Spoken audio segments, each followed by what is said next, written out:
Hey everyone, this is One Man Zerg and SCV Rush, and we are casting a game today. This is Painuser, the red Terran player, versus Rigid, the blue Zerg player, and they are playing on the Scrapstation, and this is a very interesting map because there's the close spawn is a close spawn, but at the same time there's rocks in between it.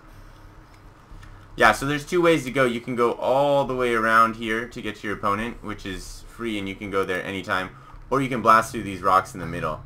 And it's Zerg versus Terran match, so we're really excited because those are usually very interesting games where the Zerg has to be very aggressive and expand and out-expand the Terran player. The Terran player also has to be smart and very smartly defensive to make sure he can react to all of the Zerg's tricks. Yeah, this map, because the spawn is so close, yet the walking distance is so long, a lot of players tend to go air, especially harassment of Vikings or Banshees or Mutalisk, and that's usually a very viable strategy on this map. You can also do some drops with that because that distance is also close for that.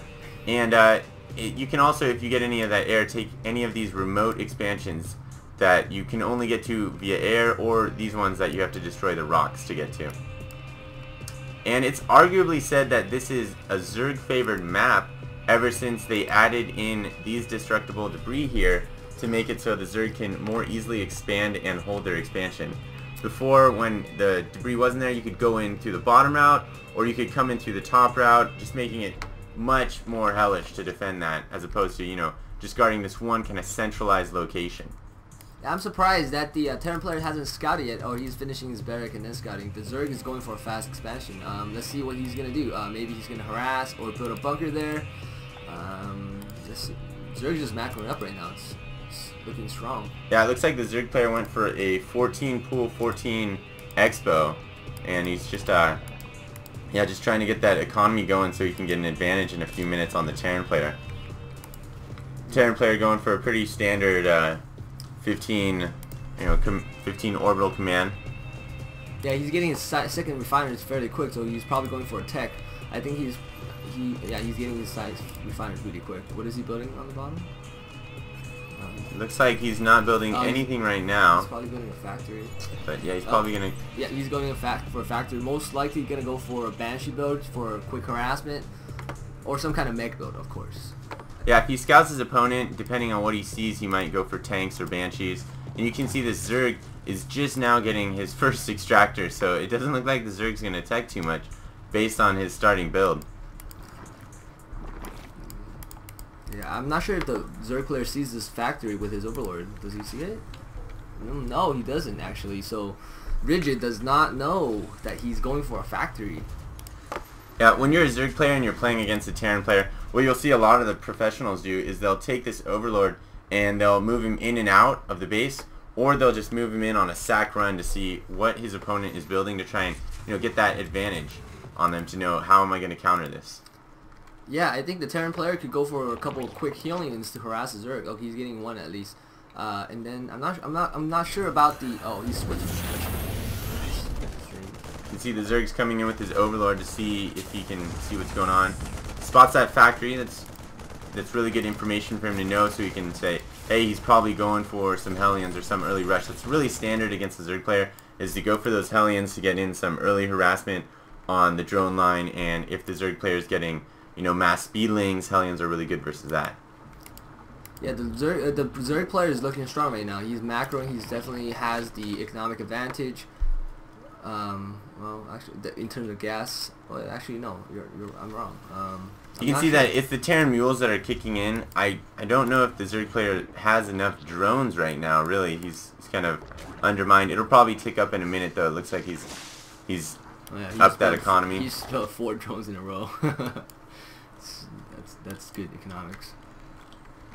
And here comes the scout of the Helion. See what he's gonna find.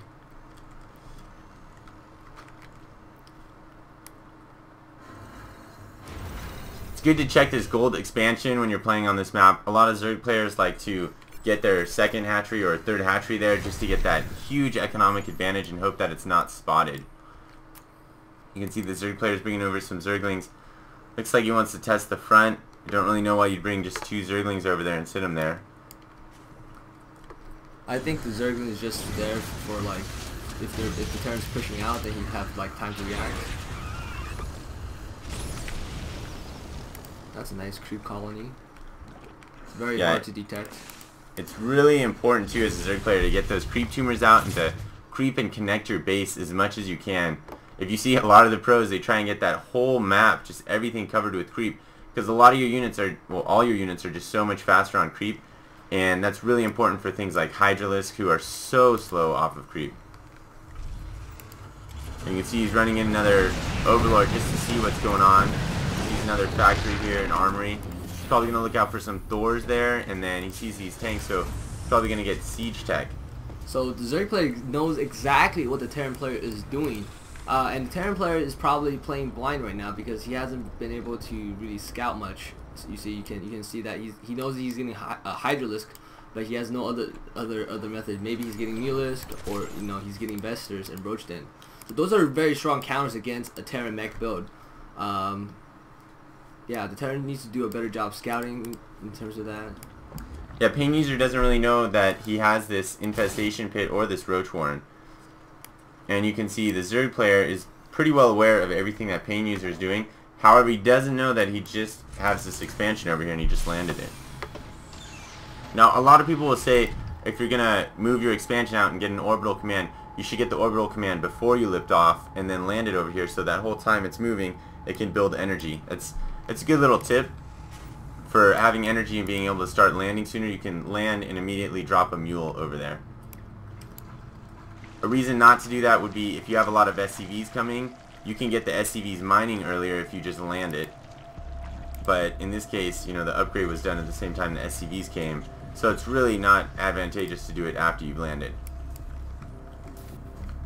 Yeah, go ahead. Looks like the Zerg has the Overlord speed upgrade. That's really important for additional scouting because they can get shot down so easily.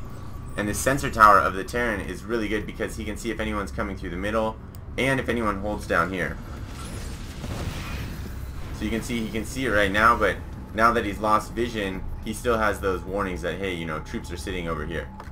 Yeah, that sentry tower is extremely important for the Terran player because there's 2 entrances to his base, and that sentry tower kind of covers all the grounds for his entrances. So that's a very good use of sentry towers in this game. Sometimes you'll see players put a sentry tower up here so they can see if there's any movement going on at this expo or if there's any flyers coming across. They'll give you just, a few extra seconds to react, and that could be really vital if they're coming across with a Doom drop or a lot of Mutalisk or any kind of air attack.